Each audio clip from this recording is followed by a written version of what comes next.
Cinema প্রেমীদের ঈদের আনন্দকে দ্বিগুণ করতে তারকাবহুল চমৎকার গল্প নিয়ে হাজির হন সিনেমা নির্মাতারা। ঈদে সিনেমা মুক্তি দিতে তাদের দৌড়ঝাঁপ থাকে তুঙ্গে।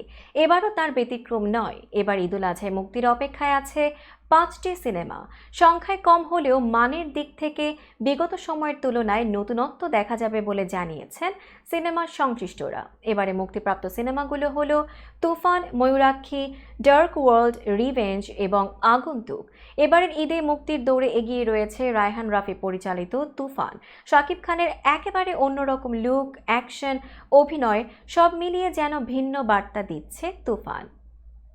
প্রেম, প্রতারণা আর রাজনীতির বলয়ে আটকে যাওয়া জীবনের গল্পকে উপজীব্য করে গড়ে উঠেছে ময়ূরাক্ষী চলচ্চিত্রের আখ্যান, যেখানে মোহ বনাম বাস্তবতার দারুণ এক মিশেল তুলে ধরেছেন চিত্রনাট্যকার গোলাম রাব্বানী। আর সিনেমায় তা ফুটিয়ে তুলছে নির্মাতা রশিদ পলাশ। একজন মাদ্রাসা পড়ুয়া ছেলের বকে যাওয়া, মোহগ্রস্ত হয়ে অন্ধকার জগতে জড়িয়ে পড়ার পর নানা উত্থান পতনের ভেতর দিয়ে এগিয়েছে ময়ূরাক্ষীর গল্প। এই সিনেমার মূল চরিত্রে রয়েছেন ইয়ামিন হক ববি। ঈদুল আজহায় মুক্তির দৌড়ে সামিল হয়েছে মুস্তাফিজুর রহমান মানিকের সিনেমা ডার্ক ওয়ার্ল্ড। তিনি সাধারণত রোমান্টিক ও ড্রামা ভিত্তিক চলচ্চিত্র নির্মাণ করেন, কিন্তু এই প্রথম তার কমফোর্ট জোনের বাইরে গিয়ে নির্মাণ করেছেন action thriller cinema dark world. Crime thriller ঘরানার এই সিনেমায় প্রধান চরিত্রে অভিনয় করেছেন নবাগত মুন্না খান ও কৌশানী মুখোপাধ্যায়।